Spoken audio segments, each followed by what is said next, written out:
The gun was already pressed against her temple before Eva Grady even heard the door swing open. She did not flinch. She had learned long ago that flinching was the thing that got a person killed out here in the New Mexico territory, where the year was 1878, and the land itself seemed to conspire against anyone foolish enough to believe in mercy. She kept her chin level, kept her eyes fixed on the man holding the weapon, and she let the silence between them stretch out like the desert beyond the window of the Silver Spur Saloon. "Tell me where it is," Dahlan Voss said, his voice low and shaking with a fury he was barely containing. "Tell me where that deed is, or I will put a hole through that pretty head of yours right here in front of everyone." The saloon had gone absolutely silent. Every gambler, every drinker, every working girl in her painted dress had frozen in place like figures in a daguerreotype. No one moved. No one breathed. Eva breathed. She breathed slow and deliberate, and she looked directly into Dahlan Voss's eyes, which were the color of dirty river water and held about as much warmth. And she said, very quietly, "You would have done it already if you actually knew I had it." That was when the betrayal hit her hardest, because standing just behind Voss, half hidden in the shadow of the doorframe, was a face she recognized. A face she had trusted. A face that belonged to a man who had, only 3 days ago, shared her supper and called himself her friend. The shock of that hidden motive, of that secret alliance, was almost worse than the gun barrel kissing her skin. And then, from somewhere to her left, came the sound of a chair scraping hard across the floorboards. Heavy and deliberate. The sound of a man standing up from a table where he had been sitting alone with a glass of whiskey he had not touched in 20 minutes, because he had been watching. Because something about the woman who had walked into his territory 6 days ago had made Graham Quinn incapable of looking away. And now that same instinct that had kept him alive through 3 cattle drives, 1 war, and a summer that nearly destroyed him, that instinct was screaming at him to move. He moved, and everything that followed would reshape both their lives completely. But to understand why Graham Quinn stood up from that table, with the kind of certainty that men spend their whole lives searching for, you have to go back to the beginning of those 6 days. Back to the morning, Eva Grady arrived in the town of Redrock Crossing with a carpetbag in one hand, a folded document tucked into her corset, and a story she was not yet ready to tell anyone. Redrock Crossing sat at the edge of a wide, flat basin in the New Mexico territory, ringed by red sandstone formations that caught the sunrise like burning copper. It was not a beautiful town, precisely, but it had a kind of fierce honesty about it that Eva had come to respect over the years she had spent moving from one frontier settlement to another. The buildings were mostly timber and adobe. The main street was unpaved and turned to soup in the rain, and the population ran somewhere between 300 and 400 souls, depending on which miners had moved on and which had stayed to try their luck a little longer. She arrived on the morning stage, which was a generous name for a creaking Concord coach pulled by 4 horses who looked as exhausted as she felt. She had been traveling for 4 days from Santa Fe, and before Santa Fe there had been Albuquerque, and before that, a life she was trying to put far enough behind her that it could not catch up. The stage driver let her down in front of the general store run by a man named Ortega, who took one look at her and offered her a cup of coffee without being asked, which told her something useful about the character of Redrock Crossing's more established residents. She accepted the coffee, asked after lodging, and was directed 2 buildings down to a boarding house kept by a widow named Mrs. Florence Hatch, who charged $1 a week for a room, 2 meals a day, and the use of a tin bathtub on Saturdays. Eva paid for 2 weeks in advance out of the small reserve of coins she had carried from Santa Fe, took the room, set her carpetbag on the narrow bed, and then sat down on the edge of the mattress and allowed herself exactly 5 minutes to feel the weight of everything bearing down on her. Then she stood back up and got to work. The work in question involved the document tucked against her ribs. It was a land deed, signed and notarized in Santa Fe 3 months before her arrival, granting legal title to 400 acres of grassland and water rights along Cowboy Creek to one Eva Grady, formerly of Charleston, South Carolina, and more recently of approximately nowhere in particular. The land had been left to her by her uncle, Gerald Grady, who had spent 30 years building something out of this territory, and who had died in February of a heart that had simply worn itself out. The problem was that someone else wanted those 400 acres very badly. That someone was Dahlan Voss, who ran most of the commercial interests in Reed Rock Crossing and the surrounding basin from behind the polished bar of the Silver Spur Saloon. Voss had been working for years to consolidate water rights along Cowboy Creek, which was the only reliable water source within 20 miles, and Gerald Grady's land sat directly in the middle of the territory Voss needed to complete that consolidation. Without it, Voss's cattle operation was vulnerable every dry season. With it, he controlled everything. Gerald Grady had refused to sell to him 4 times in the years before his death. Eva had arrived to find out why her uncle had been so determined, and what exactly she was supposed to do with 400 acres of land she had never seen, and a deed that made her the most interesting and most endangered woman in the New Mexico territory.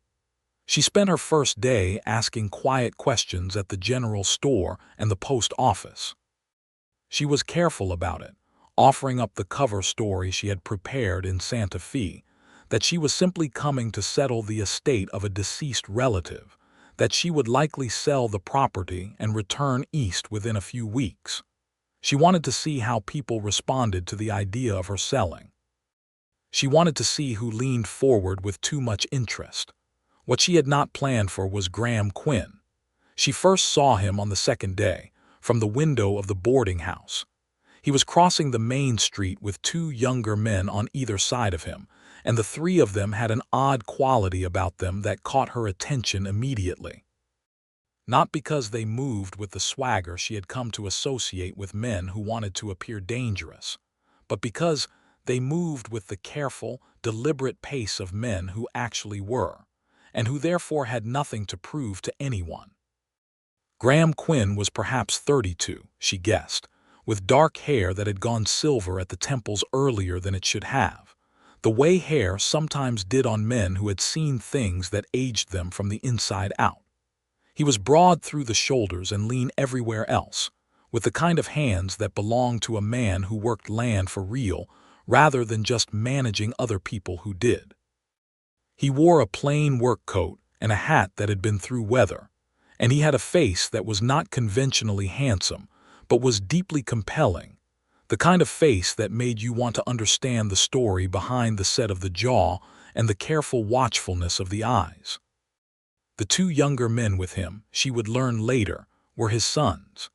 Eli, who was 20 and broad like his father with his mother's red hair, a woman Graham had lost to fever 6 years ago, and Cole, who was 22 and darker and quieter, given to long stretches of silence, and then sudden bursts of articulate opinion that surprised everyone who had written him off as slow. They were half-brothers, technically, born a year apart from different relationships in the complicated years of Graham's early life, before he had found the land along the northern edge of Cowboy Creek and decided to build something lasting. He had claimed both boys without qualification, and they had grown up side by side on the Quinn Ranch, which was a solid operation by any measure, running 400 head of cattle on 600 acres of decent grass.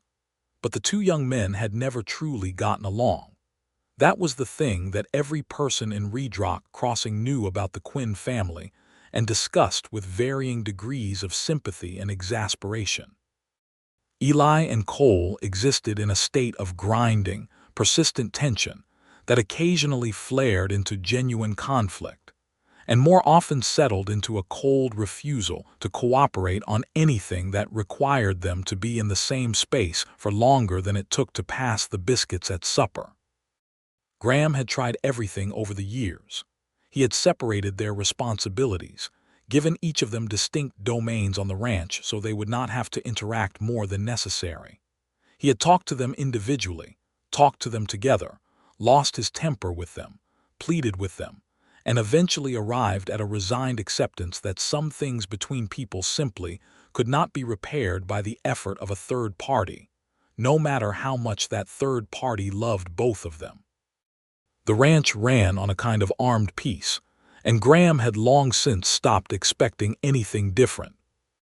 Eva Grady disrupted that expectation within 48 hours of arriving in Red Rock Crossing, though not in any way that anyone could have predicted, including Eva herself. She met Graham on her third day at the general store. She was pricing flour and salt pork, and trying to work out whether she had enough money to sustain herself through what she was beginning to understand would be a longer stay than she had initially planned, because the situation with Dahlen Voss was considerably more complicated than a simple legal dispute. Ortega was helping her with the arithmetic when Graham came in for supplies of his own, and the narrow aisle of the store brought them face to face in the unavoidable way of small spaces. He tipped his hat, which she had already noticed was the kind of automatic courtesy extended in these parts to any woman of respectable appearance, and she nodded back, and that might have been the end of it except that she dropped the small list she had been holding, and he bent to retrieve it at the same moment she did, and their hands collided over the folded paper, and when they both straightened up and found themselves closer together than the social conventions of 1878 strictly sanctioned, something passed between them that neither of them had language for yet. "Quinn," he said, by way of introduction, holding out the list. "Grady," she said, taking it. His eyes sharpened slightly at the name, and she watched it happen and understood that her uncle's name still meant something in this county, that it carried weight she had not fully calculated. "Gerald Grady's niece," he said. It was not a question. "The same," she said. "You knew my uncle." "I knew him well enough," Graham said, and there was something careful in the phrasing that told her the answer was more complicated than it appeared, but this was neither the time nor the place to press on it. "He was a decent man. I was sorry to hear he passed." "Thank you," Eva said. They concluded their business in the store separately, but when she stepped out onto the boardwalk, Graham was waiting just outside, not conspicuously, not in a way that demanded anything of her, but present in a way that invited conversation if she wanted it. She wanted it.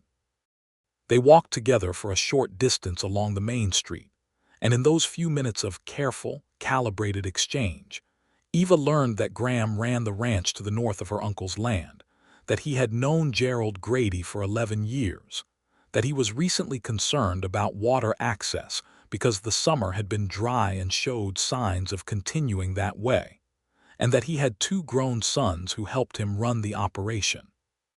She offered that she had arrived to settle the estate, that she was not yet certain of her plans for the property, and that she was finding Red Rock Crossing to be a more complicated place than she had anticipated. Graham had looked at her with those careful, watchful eyes and said, "Most places are, if you stay long enough to see past the surface." She thought about that observation for a long time afterward. On the 4th day, Dahlen Voss came to call at the boarding house. He was a large man, physically imposing in the way of men who had used their size as a tool for most of their lives, and had long since ceased to think of it as anything other than a natural advantage. He was perhaps 45, with a broad face and an expensive suit that sat slightly wrong on his frame, as though he had ordered it from an Eastern catalog, without accounting for the difference between catalog measurements and the reality of working in a hot climate. He brought with him a smooth, rehearsed charm that Eva recognized immediately because she had grown up in Charleston, where that particular variety of calculated warmth was practically a native industry. She received him in the boarding house parlor with Mrs.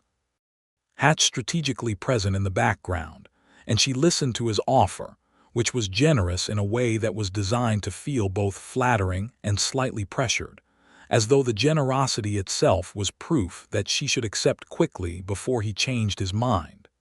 He was offering $1,200 for the 400 acres.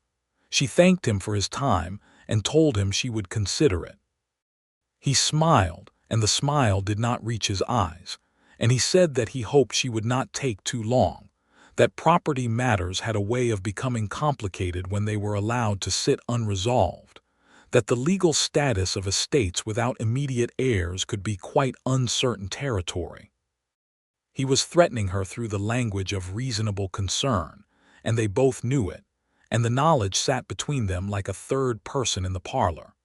After he left, Eva sat with Mrs. Hatch's good strong tea and laid out what she knew. The land was worth far more than $1,200.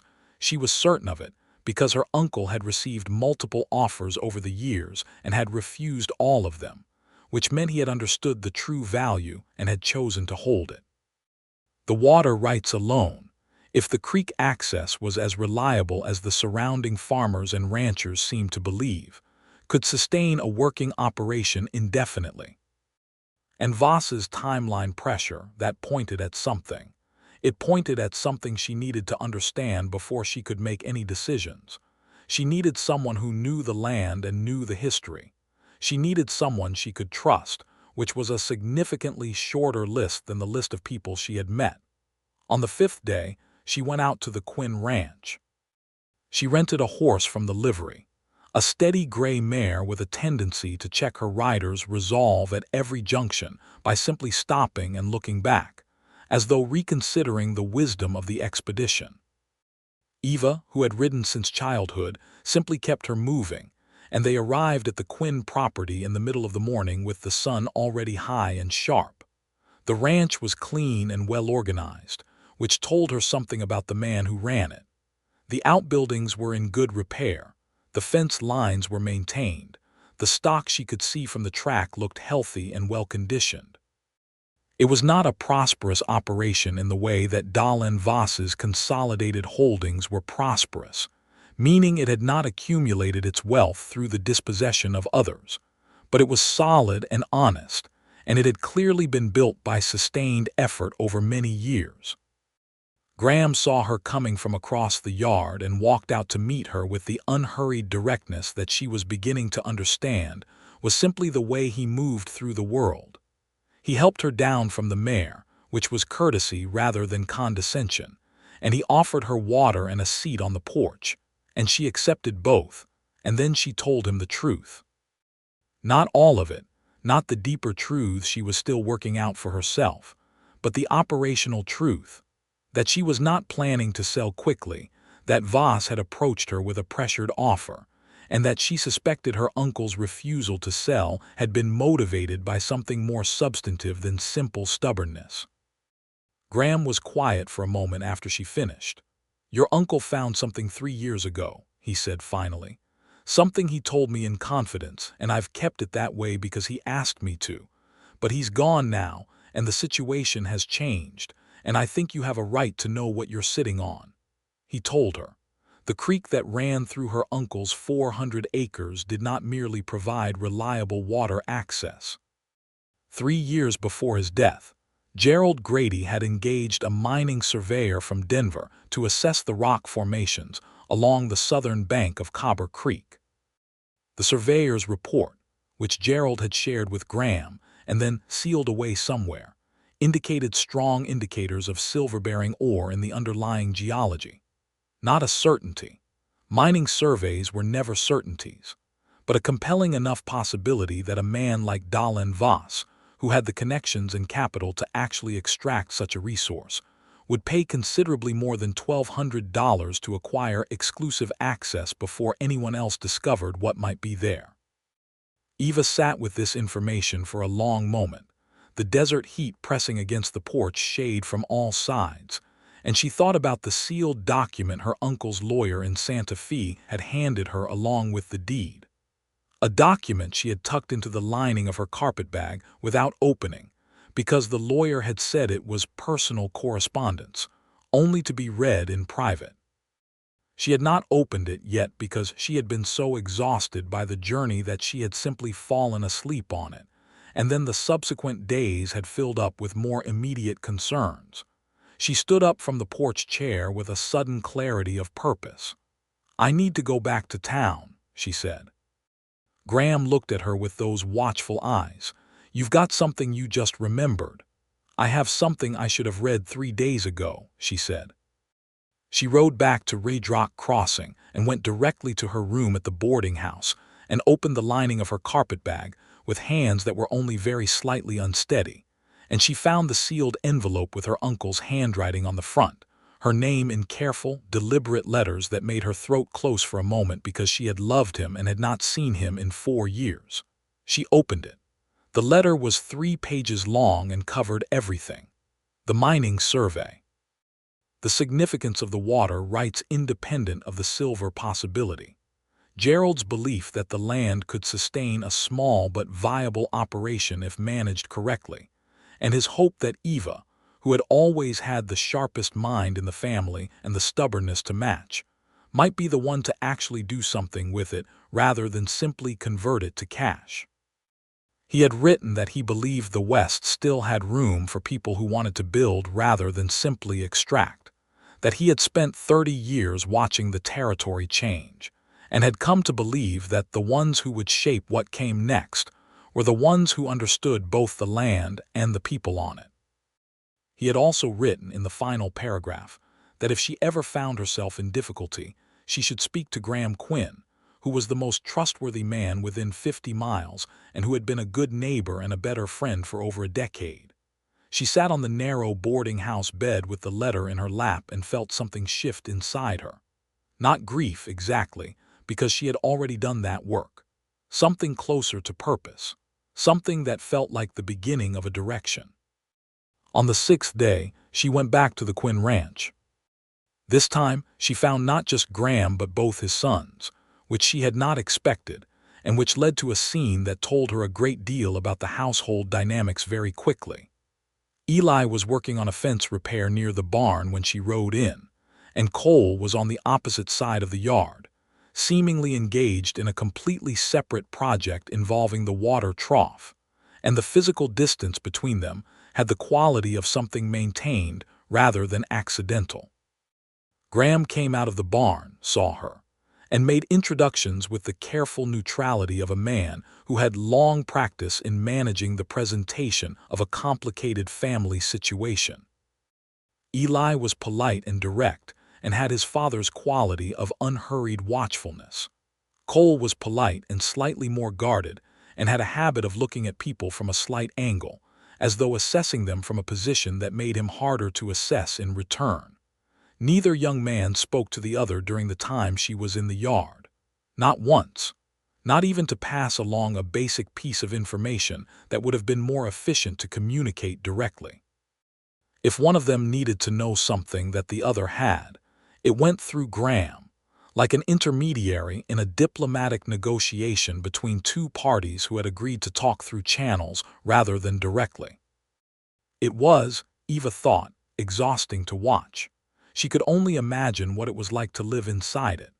She and Graham went over the survey information together on the porch while the boys maintained their separate orbits, and they talked through the legal situation and the practical options available to her. And it was during this conversation that Eva made a decision that would change everything. She was not going to sell. She was going to claim her inheritance properly, establish her presence on the land, and build something. The road would not be easy. She had limited capital, no ranching experience of her own, and an actively hostile opponent in Dahlan Voss who had both money and leverage in this community. But she had the deed, she had the survey, and she had the most basic form of legal standing that the frontier could offer. Her name was on the paper, and the paper was real. Graham listened to this without interruption, and when she finished laying it out, he said, "That's a hard road." "I know it," Eva said. "Voss won't accept a straightforward refusal. He'll come at you from angles." "I know that too." A pause. The desert wind moved through the porch shade, carrying dust and the smell of heated rock. "You'll need people in your corner," Graham said. "I'm aware," Eva said. She looked at him directly. "I was hoping you might be one of them." The silence that followed was the kind that carries weight, the kind where a person is not simply thinking but deciding, and what they are deciding matters beyond the immediate moment. Graham looked out across his yard, where Eli was working on his fence and Cole was working on his water trough, and the two of them might as well have been on different ranches for all the connection they had to each other, and something crossed his face that she could not quite read. "Yes," he said. It was on the sixth evening, as the light went orange and long across the desert basin, that Eva walked into the Silver Spur to ask the barkeep a simple question about the ownership history of a parcel of land adjacent to her uncle's property, and found Dahlen Voss waiting for her. He had not come alone. And the man she had recognized in the doorframe, the one who had eaten her supper 3 nights ago and called himself her friend, a traveling land speculator named Hester who had presented himself as a sympathetic ear, and had clearly been reporting everything she said directly to Voss. That man was standing behind the gun with the expression of someone who had done something they already knew they would regret, and had done it anyway because the money was better than the conscience. That was when the chair scraped. That was when Graham Quinn stood up. He crossed the saloon in 8 measured steps, and his movement had a quality that made every other person in the room go still in a different way. Not the stillness of shock, but the stillness of deference, the instinctive recognition that this was a man who had earned the right to cross a floor with that particular quality of purpose. He stopped just behind Eva's left shoulder. He did not reach for a weapon. He did not make a threat. He simply stood there, and his presence in that spot, solid and unhesitating and entirely committed, was more communicative than any speech could have been. "Voss," Graham said, in a tone that was perfectly conversational, perfectly pleasant, and contained within it about 1,000 pounds of warning. Voss lowered the gun. Not all the way, not immediately, but enough. His eyes moved between Eva and Graham and calculated, and whatever he calculated told him that the balance of the room had shifted in a way that required him to reconsider his approach. "Quinn," Voss said, "this is business between me and the lady." "It stopped being just that when you put a gun to her head," Graham said, a long beat. "I was making a point," Voss said. "You made it," Graham said. "Now put it away." Voss put the gun away. The saloon exhaled. Eva turned to look at Graham, standing at her left shoulder, and she held herself very still because she understood that the moment was delicate, that the wrong kind of visible reaction could undermine everything Graham had just accomplished, and so she simply met his eyes and let what she felt show in a way that was controlled but honest, which was approximately how Eva Grady did everything. "We should go," Graham said quietly. They went. Outside on the boardwalk in the blue-gray evening air, Eva drew a breath that went all the way down to her feet and then said, "Thank you." "He'll try again," Graham said. "Not like that. Voss doesn't make the same kind of mistake twice.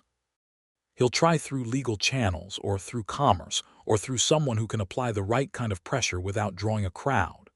"I know," Eva said, "which is why I need to move faster than he does." She looked up at Graham, at the angular face in the fading light, and she said something she had not planned to say, something that came out of the unguarded state of having just had a gun pressed to her temple, and having been rescued from it by a man she had known for less than a week. "Why did you help me?" Graham was quiet for a moment. Then he said, "Because he was wrong, and because you're right.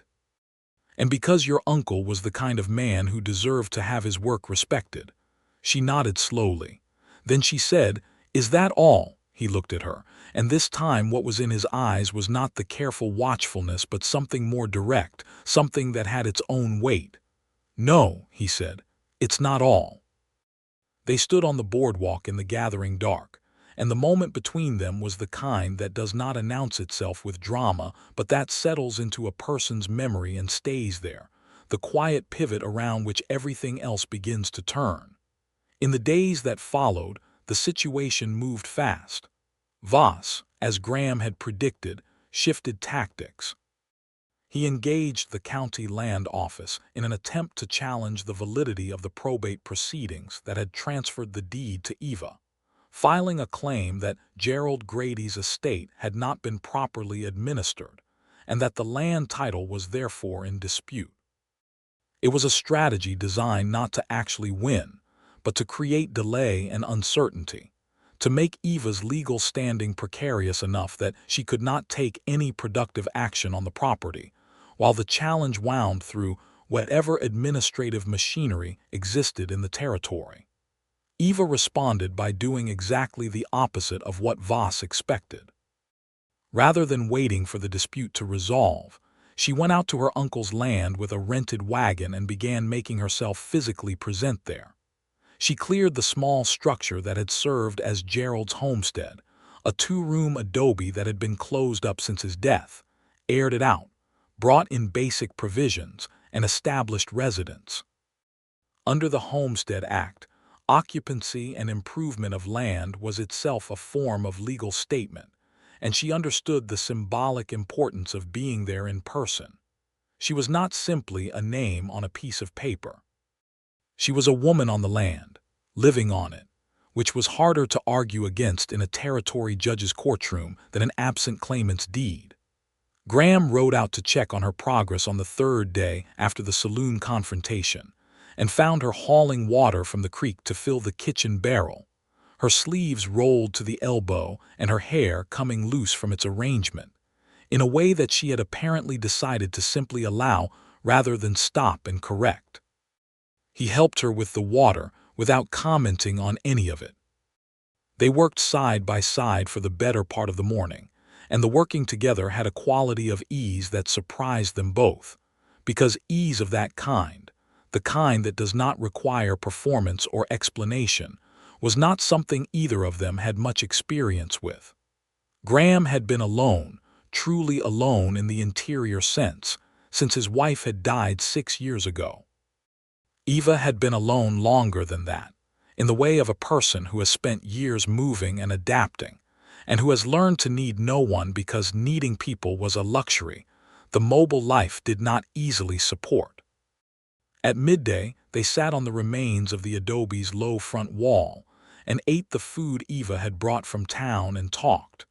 Really talked, in the way that people do when they have decided, not necessarily consciously, that the other person is worth the risk of honesty.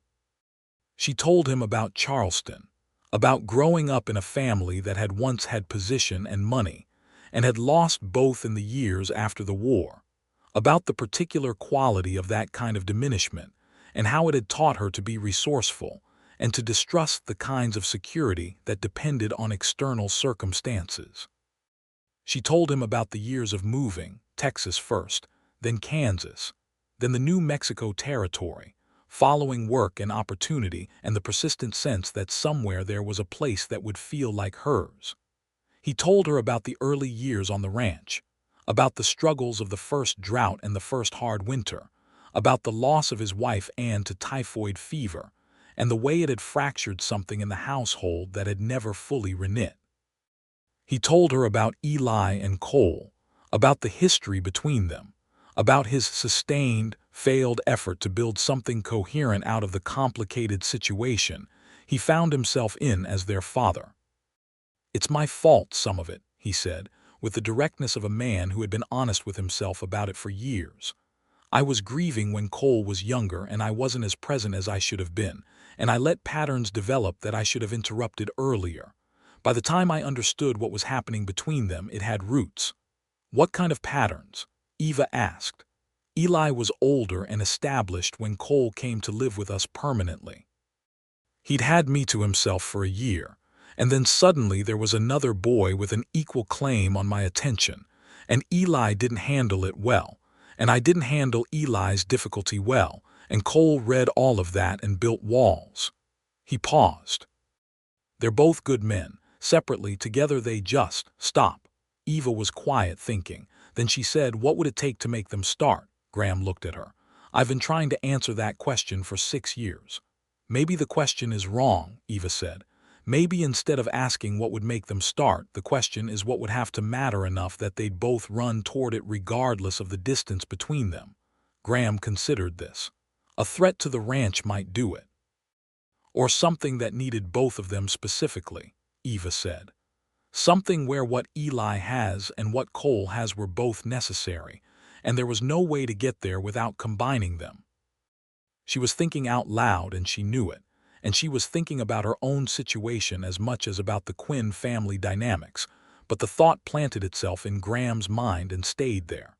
It was the following week when the situation crystallized in a way that answered the question for all of them simultaneously. Voss's second move was not legal. It was physical, though not in the direct and obvious way of the saloon confrontation. He hired men to divert the upper section of Cobber Creek. Not entirely, not in a way that would be immediately visible to the county water commissioner, but enough to reduce the flow reaching Eva's land and Graham's land by a meaningful margin. This was a version of water theft that had been practiced across the territory for as long as there had been water to steal, and it was the kind of thing that was difficult to prove and expensive to contest legally. What Voss had not accounted for was that Eva and Graham would be communicating regularly enough that, when she noticed the creek running lower, she mentioned it to Graham the same afternoon, and Graham, who had been watching his own water levels, confirmed that the reduction was happening simultaneously at both properties. This was the moment. Graham came home from Eva's land that evening with a specific kind of set to his jaw that both Eli and Cole had learned, in their entirely separate ways, to pay attention to, because it meant their father had encountered a problem that required thinking about rather than simply acting on. He sat them both down at the supper table, which was itself unusual enough to command attention, because they normally arranged themselves so that the seating at the table created maximum comfortable distance between the two young men.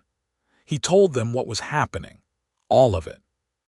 Not just the water diversion, but Eva's situation, the deed, the mining survey, the saloon confrontation, and the pattern of escalation that suggested Voss was not going to stop pushing until he was forced to by something more convincing than legal documents. Eli listened with his arms folded and his jaw tight. Cole listened with his characteristic slight angle, his eyes moving between his father's face and some middle distance where he appeared to be processing. Graham finished and was quiet. It was Eli who spoke first. The diversion is upstream of both properties. That means it's on the Calvert land, or what used to be the Calvert land before Voss bought it last year. That's right, Graham said. I know that stretch of creek, Eli said. I've ridden it 6 ways. I know every rock and bend. A pause. I know where they'd have to put a diversion structure to do this without it being visible from the main track, Cole said, without looking at Eli. I've been studying the water table records from the county land office for the past year because of the dry season, and there's only one place along that stretch where you could redirect flow effectively without it being obvious. Eli turned to look at his brother for the first time in the conversation. Which spot? Cole looked at Eli equally directly. The double bend just past the old Calvert spring house. There's a natural depression on the east bank. You could dig a bypass channel in a day with 3 men. Eli was quiet for a moment. Then he said, I know exactly where you mean. Graham sat very still. We'd need to document it before we removed it, Cole said, or it's just our word against Voss's. I can ride out at first light, Eli said. Get there before anyone's moving. You'll need someone who knows the exact measurements of flow reduction to make a water theft complaint stick with the county commissioner, Cole said. I've been recording our creek levels for a month. I have the baseline. Then we go together, Eli said. The 2 words fell on the kitchen in the middle of Graham's ranch house in Red Rock Crossing, New Mexico Territory, on a Tuesday evening in October of 1878. And they had the quality of something very old being set down after being carried a long distance. Graham looked at his 2 sons, who were looking at each other with an expression he had never seen on either of their faces before. Not warmth exactly, not yet, but something that might, given time and a shared purpose, eventually become it. He thought of Eva Grady sitting on the remains of her uncle's adobe wall, asking what would have to matter enough that they'd both run toward it regardless of the distance between them. The next morning, Eli and Cole Quinn rode out together at first light. It was the first time in 6 years they had deliberately gone anywhere together. Graham told Eva when he came to the homestead mid-morning, and the expression on her face when he told her was something he was going to think about for a long time, because it was the expression of someone who understood that what had happened was larger than the immediate practical situation, that it was a crack in a wall that had seemed permanent, and that cracks, if properly attended to, could become doorways. She had looked at him with those clear, direct eyes and said, "They'll be all right." "They might actually be," Graham said, and the wonder in his voice was genuine. Eli and Cole returned that afternoon with precise measurements, exact location documentation, and the testimony of a passing Navajo shepherd named So, who had seen Voss's hired men constructing the diversion 3 days earlier and who was, with considerable persuasion, and the translation assistance of Cole, who had picked up a working knowledge of the Dene language during a period of fence-line disputes with Navajo families to the east, willing to make a statement. They presented all of this to their father at the kitchen table, laying it out with a methodical precision that was the product of Eli's physical knowledge of the land and Cole's analytical approach to documentation, and the combination of the two was considerably more powerful than either could have produced alone. Graham looked at the documentation and said, "This will do it." He filed the complaint with the county water commissioner the following morning. Eva filed a corresponding complaint through the county land office, attached to a formal response to Voss's title challenge, which her lawyer in Santa Fe had been working on in parallel, and which landed on the same week with the satisfying timing of someone who had been planning the sequence carefully. Voss's challenge to the title was dismissed. His water diversion was found unlawful, and he was ordered to remove it and pay restitution. The costs were not enormous, but the principle was established. Eva Grady's claim to her uncle's land was legal, documented, and defended, and the man who had tried to take it through pressure and manipulation had run into a set of people who were better organized than he had estimated. Voss left Red Rock Crossing 6 weeks later. Not in disgrace precisely, because the territory did not traffic much in formal disgrace, but in the quiet recognition that his particular approach to business had been thoroughly blocked in this corner of the basin, and that his capital would find more tractable opportunities elsewhere. He sold his holdings in the area at a modest loss and departed for Arizona Territory, where Eva had heard there were other men with his specific talent for seeing land values before others did, and his equally specific willingness to pursue them without scruple. She was not sorry to see him go. What remained, after the legal dust settled, and the diversion was removed, and the creek ran clear again at its full volume across both properties, was the work of building something real. Eva spent the winter on her uncle's land, which she had begun to think of as her own land, because it was, legally and spiritually, in the way that places become yours when you have fought for them. She winterized the adobe, extended the small structure by adding a Linta workshop, brought in livestock, beginning with 6 goats and a pair of mules, practical animals that cost less to maintain than cattle, and gave her more flexibility while she established herself. Graham came over regularly, sometimes daily, under the practical justification of shared water management concerns and the ongoing relationship between adjacent property owners, which was a justification that served perfectly well for the first month and became increasingly transparent as a covering fiction as the weeks passed. He brought tools when she needed them.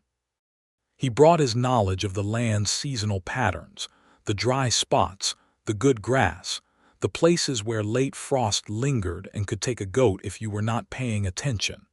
He brought, on evenings when he stayed for supper, a quality of company that Eva had not known she was hungry for until she had it. The quiet kind of company that did not demand anything, that could sit in comfortable silence with a cup of coffee and the sound of the wind outside, without either party feeling the need to fill the space with noise. She began to realize, somewhere around mid-November, that she was looking forward to his visits in a way that was difficult to categorize as purely practical. She had not been in love before, not truly, not in the way that settled into a person's bones and changed the internal temperature of every ordinary moment. She had been close to it once, in her early 20s in Kansas, with a surveyor who had her same restless quality and who had departed for California with as much warmth as the situation allowed, which was to say a moderate warmth and a mutual acknowledgement that the timing was simply wrong.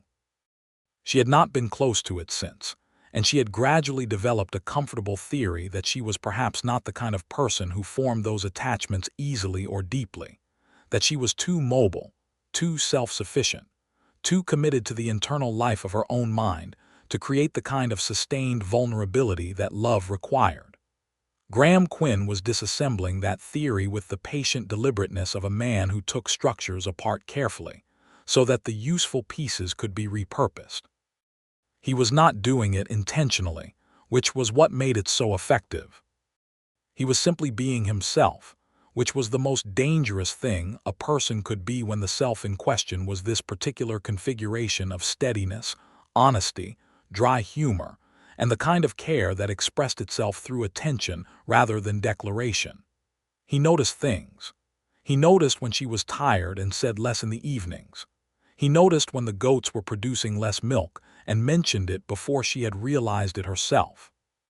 He noticed, on a cold December afternoon when she had been doing paperwork all day, and her expression had gone tight in a way she was not aware of, that she needed to step outside, and he simply stood up from the table where he had been reviewing water management notes and said, "Come look at something," and took her outside to the creek bank where the winter light on the water was doing something with the red sandstone reflections that was genuinely beautiful.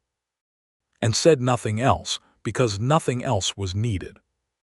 She stood beside him at the creek bank in the December cold and looked at the light on the water, and she thought, with a clarity that surprised her, that this was a person she wanted in her life in a permanent and definitive way, and that the thought was not frightening, which was the most surprising thing about it. She did not say any of this. She was Eva Grady, and she was constitutionally disinclined to say things before she was ready to mean them completely. She did, however, take his arm as they walked back to the adobe. He did not comment on this either. He simply adjusted slightly so that her hand sat more comfortably in the crook of his elbow, and they walked back together in the winter quiet of the New Mexico territory, and the moment was complete in itself without needing to be named. Christmas came quietly.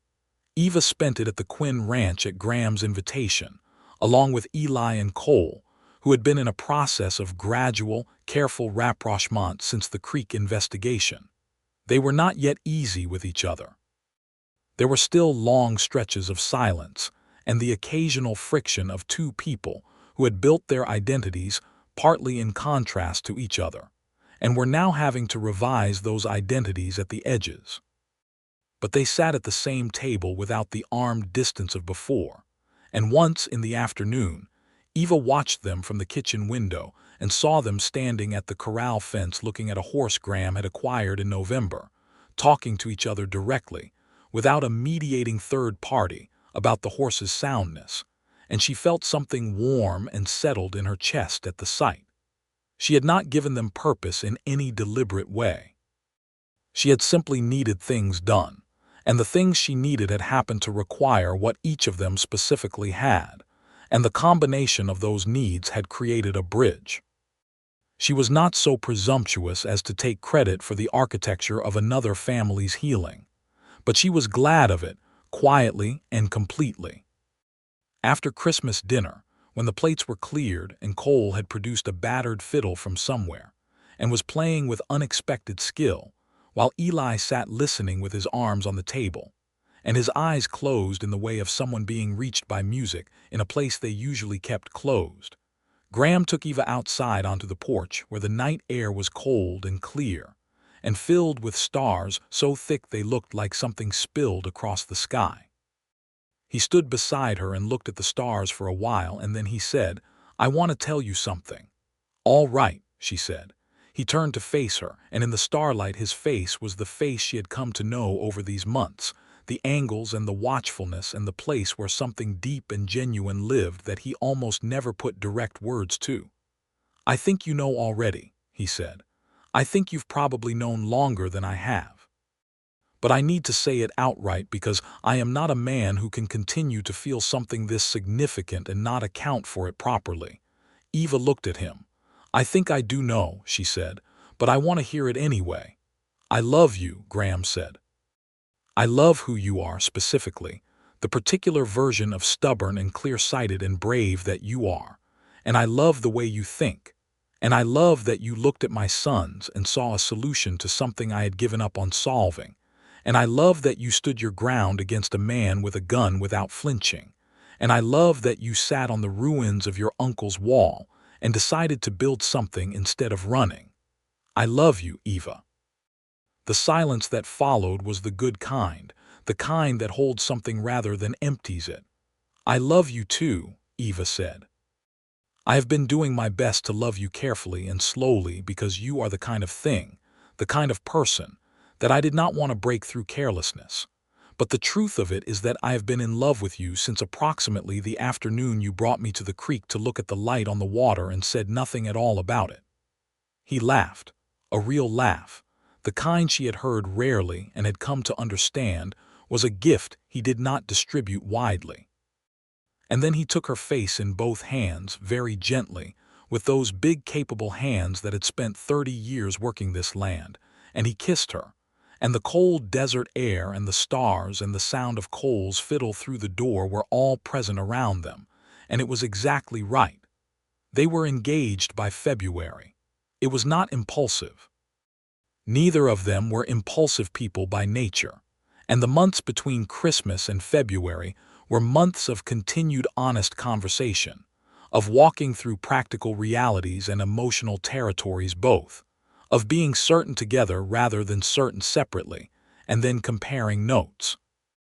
Eva met with her lawyer in Santa Fe to ensure her property ownership would remain clear and separately held, because she had worked too hard for the land to allow any ambiguity about its status, and Graham supported this without a moment's hesitation, which told her something important. He proposed on a morning in late February when the winter was beginning to let go its grip on the basin, and the desert was showing the first tentative gestures of new growth, the small flowering plants pushing through the red ground cover, the way the light changed quality. He did it simply and directly, which was how he did everything. He asked if she would marry him and build this together, the ranch and the homestead and the long work of all the years ahead, and she said yes with the same simplicity. Eli and Cole were the first people they told. They drove out to the Quinn ranch together, and Graham called both boys to the porch, and he told them straightforwardly that he and Eva intended to marry and that this would mean changes in the household arrangements. He wanted them to know before anyone else, and he wanted to know how they felt about it. Eli looked at Eva for a long moment, and then he said, "She's the reason Cole and I went out to that creek together." His voice was not sentimental, but it was honest. "She gave us something to do together that mattered. That doesn't happen by accident. Someone like that around permanent doesn't seem like a problem to me." Cole was quiet for a longer beat in his characteristic way. Then he said, "You haven't smiled like that in 6 years, not since Mama was alive." He was speaking to his father, and his voice was the voice of someone saying something that had been stored for a while. "I was starting to wonder if it was permanent." The not smiling. He looked at Eva. "You are welcome here, more than welcome." Eva had kept her composure through the confrontation in the Silver Spur and through winter alone on an adobe homestead and through a dozen encounters with Dahlan Voss's carefully veiled threats, but Cole Quinn's measured, genuine welcome very nearly undid her. She pressed her lips together and managed a smile and said, "Thank you, Cole," and let it rest there. The wedding was in April, when the desert was in its brief spectacular bloom, and the red rock formations caught the morning light like something the territory was showing off deliberately. It was a small ceremony, conducted by the circuit preacher who came through Red Rock Crossing 4 times a year, with Mrs. Hatch from the boarding house and the Ortega family from the general store as witnesses, and Eli and Cole standing behind their father with a quality of combined solemnity that was, in its own way, one of the most remarkable things Eva had ever seen. She wore a dress she had made herself from blue wool she had ordered from Santa Fe, because the boarding house sewing room had given her somewhere to put her hands during the anxious months of the legal dispute, and the dress was not fashionable by Eastern standards, but it was well made and it was hers, and it suited the woman she had become rather than the woman she had once been or the one anyone else thought she should be. Graham wore his clean suit, which he had worn perhaps twice in the past 5 years, and which still fit him because he had the kind of physical consistency that comes from sustained physical labor rather than the more variable fluctuations of a less active life.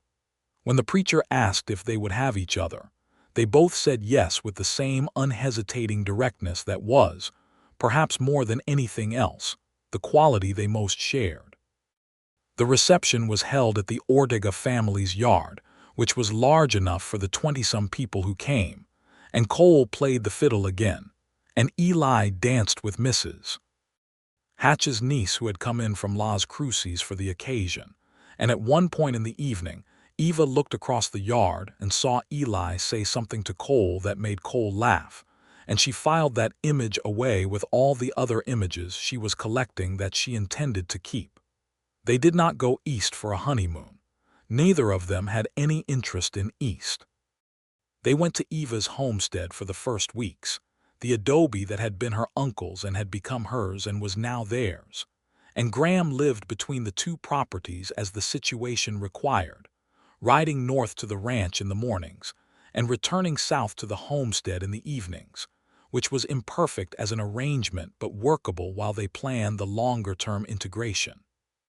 Within the year, they had expanded the adobe substantially, added 2 full rooms and a proper kitchen, built a solid barn for the expanded livestock operation that now included 8 cattle alongside the goats and mules, and established a working relationship with the county land office regarding the mining survey that was, while not yet producing any silver revenue, being properly maintained and documented against the future possibility.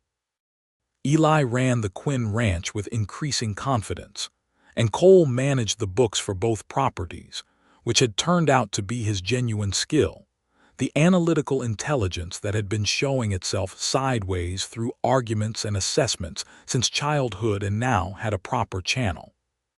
The two of them met twice a week, at the midpoint between the two properties, at a flat rock beside Cobber Creek that had become their working spot, and planned the coordination between the operations with a competence that would have been unimaginable to the father who had watched them refuse to speak to each other for years. It was not that they had become close, exactly, at least not quickly. The damage of years takes time to fully heal, and honesty required acknowledging that. But they had found a working respect, a genuine valuing of what the other could do that the shared crisis had made undeniable, and that respect was the foundation on which something more might eventually be built. Graham watched all of this with the private and sustained gratitude of a man who had carried something heavy for a very long time and had been given permission to set it down. Eva was pregnant by June. She told Graham on a morning when the summer heat was already considerable by 8 in the morning, and they were both up early to get the outdoor work done before the worst of the afternoon. And she told him matter-of-factly, in the way she did most things, standing at the kitchen work table with a mug of coffee and the particular expression she had when she was being direct about something significant.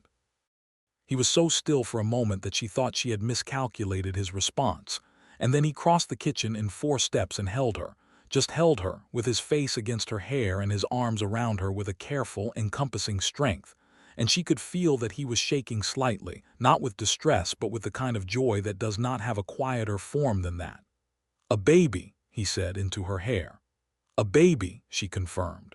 "God," he said softly. It was a prayer and an exclamation, and an expression of wonder all at once.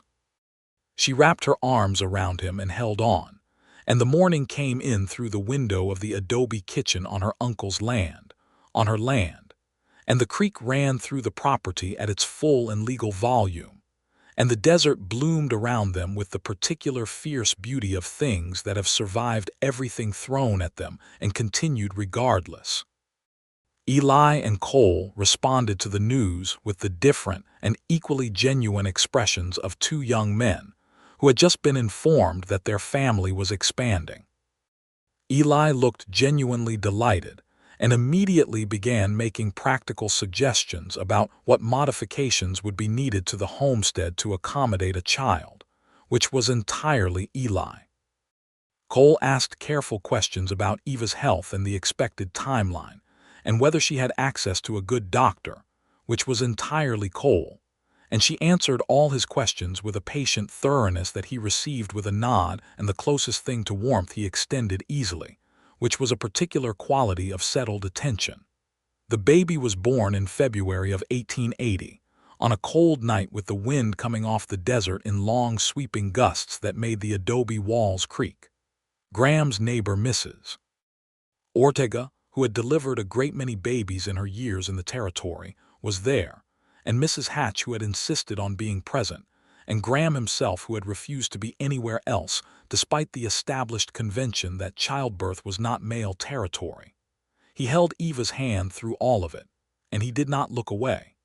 The baby was a boy, healthy and dark-haired like his father, and loud in the way of newborns who have opinions about the transition they have just been made to make.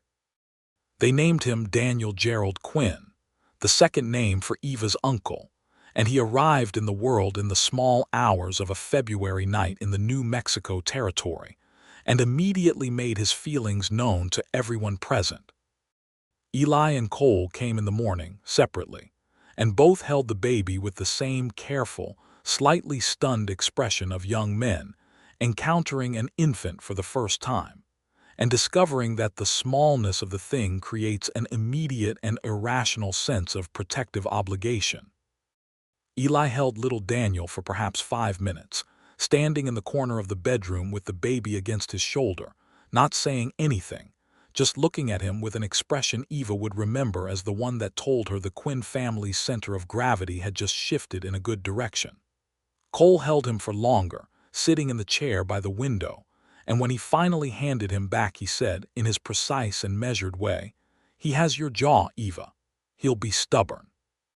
"He comes by it honestly," Graham said from the doorway, and the look Eva gave him over the baby's head was the look of someone who is entirely happy and knows it and intends to hold on to it. The territory continued to change around them, as territories did in that time and place. The railroad was pushing into new areas of New Mexico, bringing with it the complicated package of progress and displacement that Eva had watched happen in Kansas and Texas and had complicated feelings about. Red Rock Crossing would not see rail service. They were slightly too far from the main lines, but the wider effects of connectivity were felt regardless, in the changing prices at the Ortega store and the new faces that appeared on the stage with increasing frequency. Men with Eastern suits and briefcases who looked at the land with the appraising eye of people doing calculations. Eva understood those calculations. She had been doing her own version of them since she arrived, and her calculations had led her to a different kind of conclusion. She was not interested in the maximum extraction of value from the land her uncle had left her. She was interested in the kind of value that self-replenished, that came from water properly managed and grass not overgrazed, and relationships with the people around you built on something more durable than immediate advantage. This was not naivety. She had been tested thoroughly enough in the Voss affair to be clear-eyed about what people would do when they believed their interests were threatened. It was a conviction, arrived at through experience, that the long view was the right view and that the short view was not only ethically dubious but practically self-defeating. Graham shared this conviction, not because he had arrived at it through the same process, but because 30 years of working land had taught it to him empirically, lesson by difficult lesson. They talked about it often, in the evenings after Daniel was asleep, sitting on the porch of the expanded adobe with coffee, or sometimes with a small glass of the good whiskey Graham kept for occasions worth marking. They talked about the territory and about the Navajo families they had begun to have more regular dealings with, as the water management situation required coordination between adjacent land users, conversations that had started with practical necessity and had become something richer, built on the growing knowledge of each other's situations and the shared interest in water as the organizing principle of the desert's life. They talked about what Eli and Cole might do with their futures, whether the ranch would satisfy them, or whether the restlessness that both young men showed in different ways would eventually pull them toward something else. Cole, it was becoming clear, had a mind that might serve him well in a formal legal context, something that several of the territorial lawyers who had passed through Reed Rock Crossing had noted, with an observation that Cole filed away and occasionally took out and examined. Eli was content with the land in a way that Cole had never quite been, and that contentment was itself a kind of vocation. They talked about Daniel, who grew with the accelerating speed of infants in their first year, moving from the small, stunned person of his first weeks to a determined crawler who regarded the adobe floor as a personal obstacle course, and then to a cruising toddler who held the wall with one hand and Graham's trouser leg with the other, and looked up at his father with an expression of absolute confidence that this person would not let him fall. He would not. It was the most certain thing Graham Quinn had ever known about himself. By the spring of 1881, Daniel was walking with the particular confident unsteadiness of a 14-month-old who has decided walking is fully achieved regardless of the evidence, and Eva was pregnant again.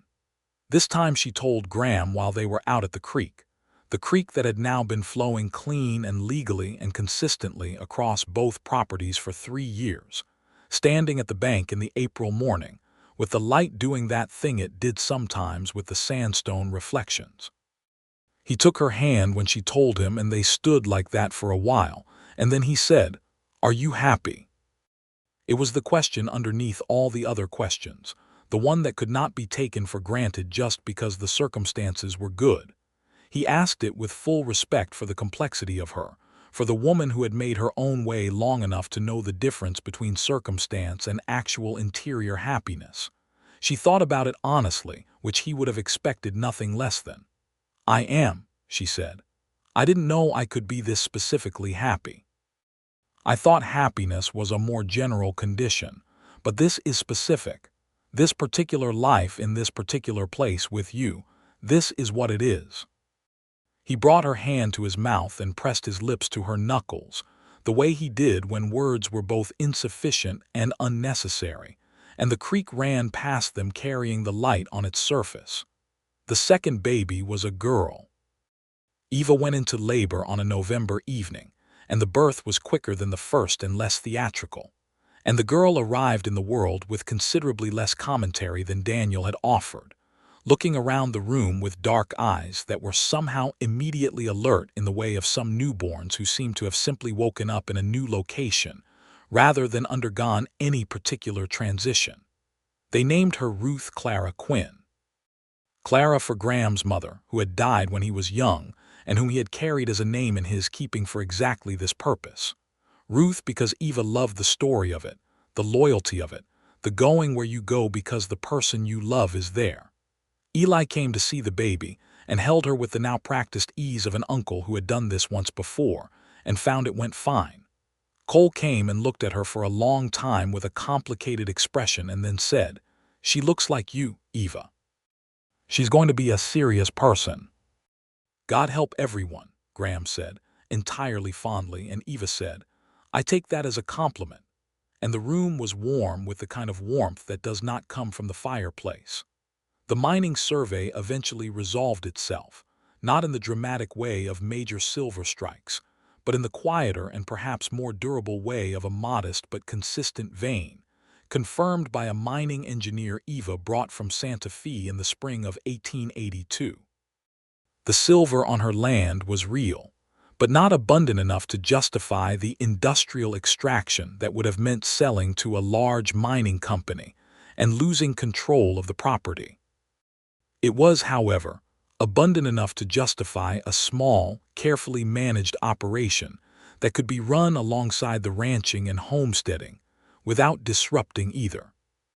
Eva ran it herself, with the help of 2 men she hired from the county, one a retired miner named Pruitt who knew rock formations the way Graham knew grass, and one a young Navajo man named Manolito who had grown up in the area and had a practical knowledge of the creek's behavior through all its seasons that no survey document could have provided.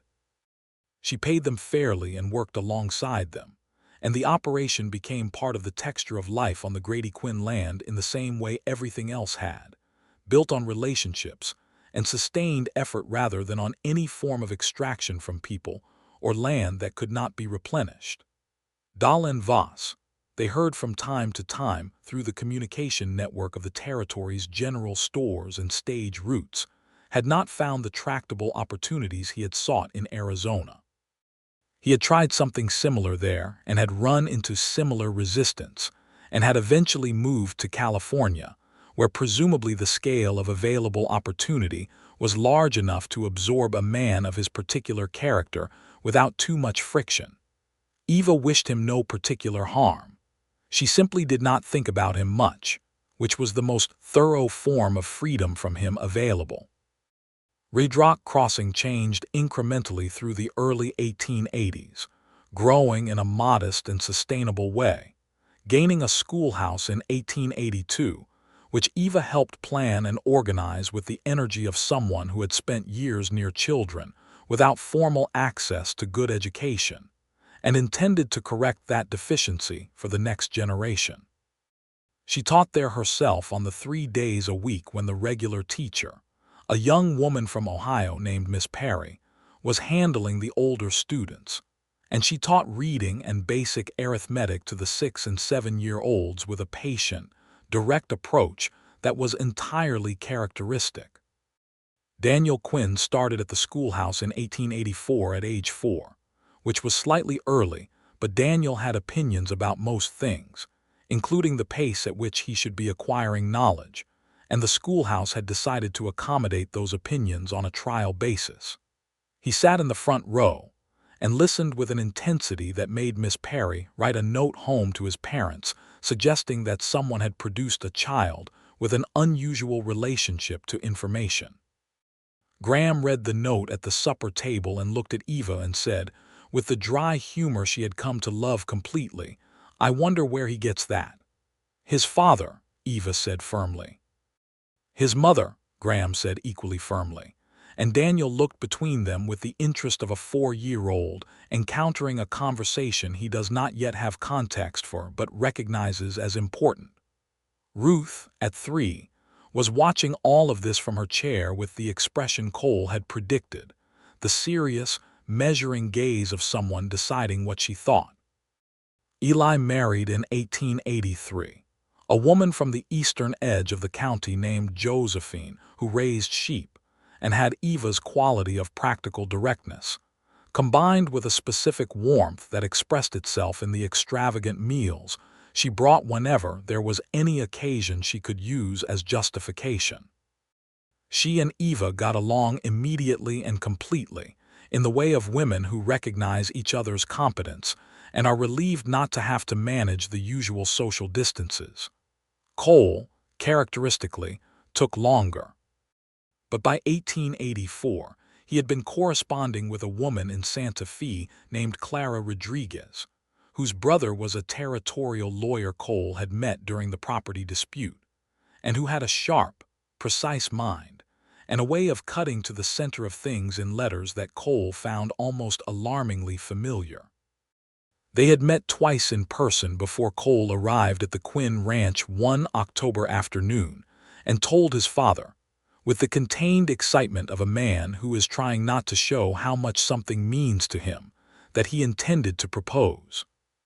Graham embraced his son, which Cole received with the slightly stiff warmth of a person not accustomed to being held, but aware that this was a right occasion for it, And then the two of them sat on the porch and talked for a long time about what Cole wanted, not just Clara, but the legal work and whether the ranch would continue to need him or whether he should pursue the possibilities in Santa Fe. And Graham said, without hesitation, that Cole should pursue whatever his life required and that the ranch would find its way, because Eli was solid and the operation was solid, and Cole's obligation was to himself and the woman he intended to marry, not to a perpetuation of arrangements that had been made before either of them fully understood what they were. Cole looked at his father for a moment and said, "You've changed." "Eva changed me," Graham said simply. Cole nodded once. "She changed us too," he said, "Eli and me. She made us useful to each other without making either of us feel diminished by it. That's not nothing." "No," Graham said, "it's not nothing." Cole proposed to Clara Rodriguez by letter, and received a yes by return post that arrived in Red Rock Crossing on a November afternoon, and that Cole read standing in front of the post office before quietly folding it back into its envelope and going to find Eva, who was at the general store, and telling her first before anyone else, which was a thing she understood the significance of and which she received with the warmth it deserved. The wedding was the following spring in Santa Fe, with Graham and Eva and Eli and Josephine making the journey by stage for the occasion, and Daniel coming along at age 5 with the enthusiastic tourism of a child encountering a city for the first time and finding it entirely interesting. Ruth stayed at the boarding house with Mrs. Hatch, who was 80 years old and as fierce as ever, and had a particular quality of connection with Ruth that seemed to be based on mutual recognition of each other's characters.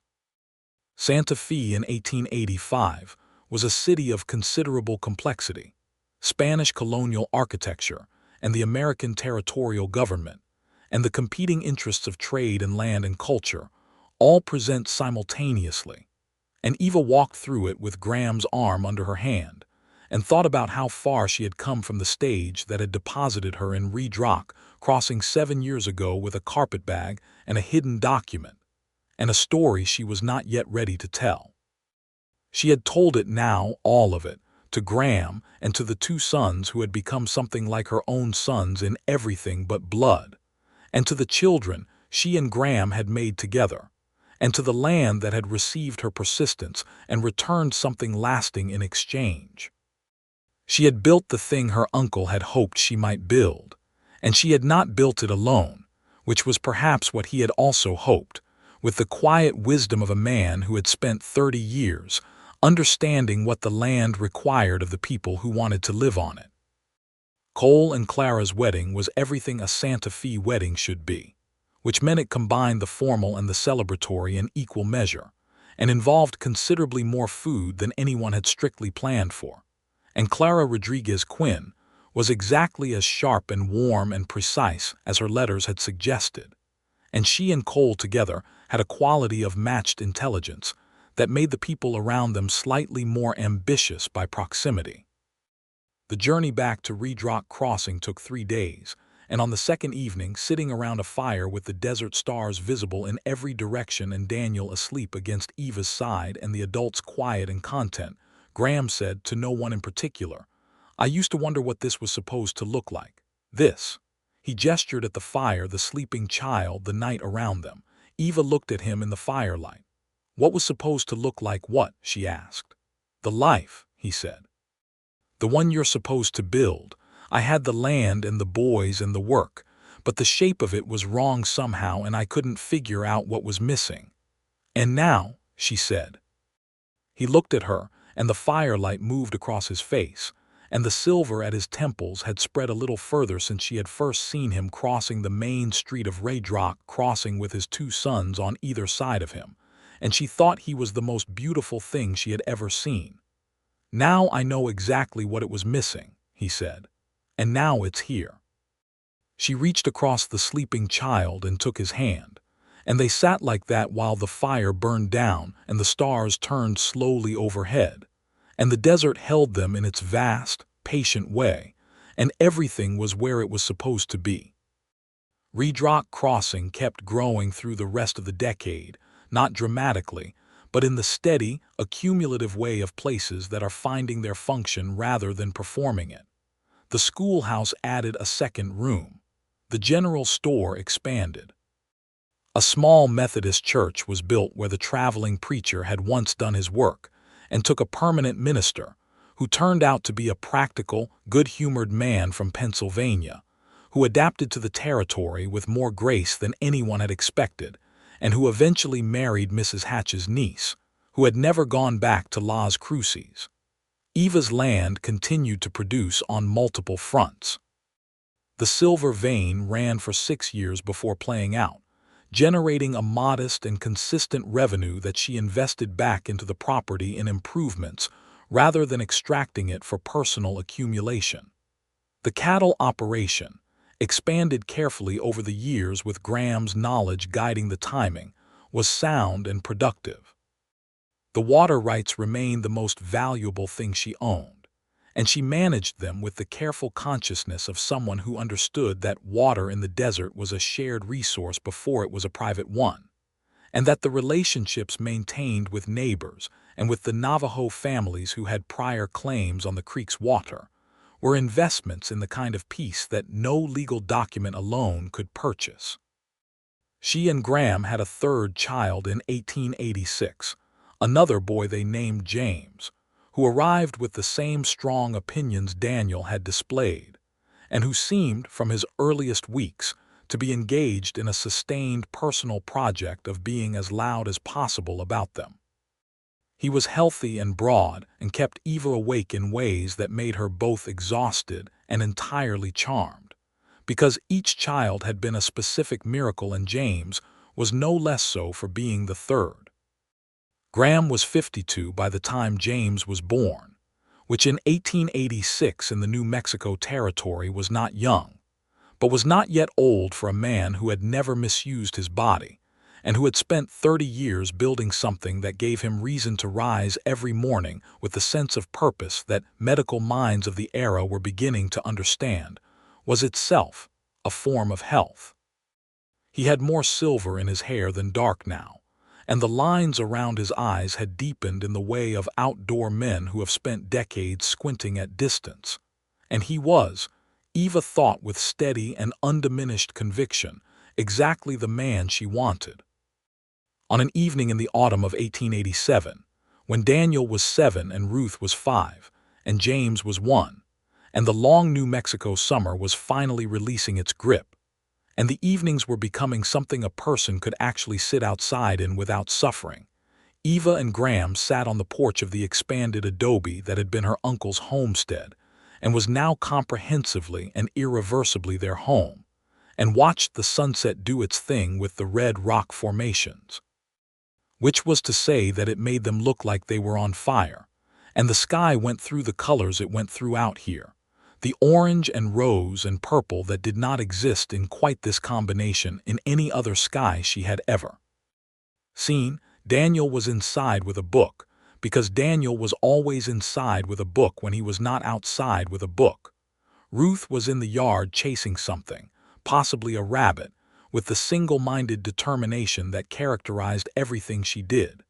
James was asleep on Graham's chest in the way that small children sleep on parents who have made themselves into a reliable surface, completely and without reservation. "Tell me something," Eva said. "Anything," Graham said, without taking his eyes off the sunset. "Tell me if you're happy."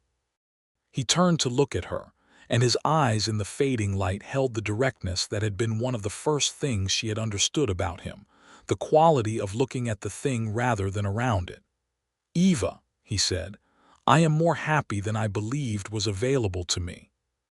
I had given up on a particular kind of happiness, the specific kind where everything has its right shape, and the people you love are where they're supposed to be, and the work you do makes sense, and the person beside you is exactly the right person. I had given it up practically, not in bitterness but in the reasonable acceptance that some things are not available to everyone and that a person can live a good life without all the pieces. He paused. "I was wrong. The pieces were available. They were just waiting on you." She leaned her head against his shoulder, careful of James asleep between them, and the sunset moved through its final colors. "My uncle knew," she said. "He wrote in that letter that the West still had room for people who wanted to build rather than extract. I think what he actually meant was that there was room for a life, specifically, for the life I'm living." "He was a wise man," Graham said. "He was," Eva said. And he was right. The creek ran through the property in the evening quiet, its sound the sound of something continuous and patient, carrying the season forward in the way that water carries everything forward, indifferent to human drama, and therefore the most reliable constant they had. It had run through this land when her uncle first arrived, and it ran through it now, and it would run through it after they were both gone, carrying the memory of the water fight and the legal dispute and the Christmas fiddle and the baby's first breath, and all the ordinary, extraordinary moments of a life built on a specific piece of desert ground. Graham's boys had not done anything together until Eva came to Ridge Rock Crossing with a hidden deed, and a secret she was not yet ready to tell, and the need she had created, the creek, the claim, the shared threat that required both of them specifically, had given Eli and Cole a purpose they ran toward with everything they had. And in running toward it, they had found each other, or begun to, and the father who had watched helplessly for years had finally been able to set down the weight of that particular grief and pick up something else entirely. Eli and Josephine were expecting their second child by the spring of 1888. Cole and Clara had a daughter, born in Santa Fe, whom they named Margaret, and who had her father's eyes and her mother's capacity for organizing any situation she found herself in, which at 10 months old was already impressive. The Quinn name was multiplying itself across the territory in ways that gratified Graham and charmed Eva, and that little Daniel, who was developing a strong interest in the kind of knowledge that explained how things worked, was already beginning to map on paper in the complex family diagrams that he produced with his new pencils and presented to his parents with the seriousness of someone submitting a government report. In the spring of 1888, Eva rode out along the creek on a morning when the desert was in bloom, the way it was in spring, briefly and intensely, and with the commitment of something that knows it has a limited window and intends to make the most of it. She rode the gray mare's daughter, a horse she had bred herself from the original rented animal and a good stallion from Graham's stock, and she rode along the creek bank from the southern edge of her property to the northern fence line where her land met Graham's, the whole 400 acres of it. She knew every foot of it now. The depression on the east bank where Voss's men had dug their diversion, and where the ground still showed the subtle scar of that interference if you knew where to look. The place where the creek made its sharpest bend, and the water moved fastest and coldest, and the willows grew densest. The southern meadow where the grass came in thickest every spring, and the cattle grazed with the contentment of animals who understand they have found a good spot. She stopped at the northern fence line and looked out over Graham's land, and she could see in the middle distance the figure of Graham himself, riding his working horse along his own fence line, which he inspected every spring with the thoroughness of a man who understood that maintenance was the real work and that everything else was just the payoff. He saw her and changed direction. They met at the fence line, as they had met many times in the years since she had first come to his ranch with her urgent need to understand what her uncle had left her, and they looked at each other across the wooden fence posts that marked the border between their separately held properties, which existed in legal distinction even as they existed in every practical and emotional sense as one. "Good morning," he said. "Good morning," she said. The desert bloomed around them in every direction, the low flowering plants in yellow and purple and the occasional startling red that made you stop and look twice, and the creek made its sound nearby, and the sky was the enormous particular blue of the New Mexico territory in spring, the kind of blue that made you understand why people came here and why, having come, they stayed. "I've been thinking," Eva said. "Tell me," Graham said. "I've been thinking about what my uncle wrote." about building rather than extracting.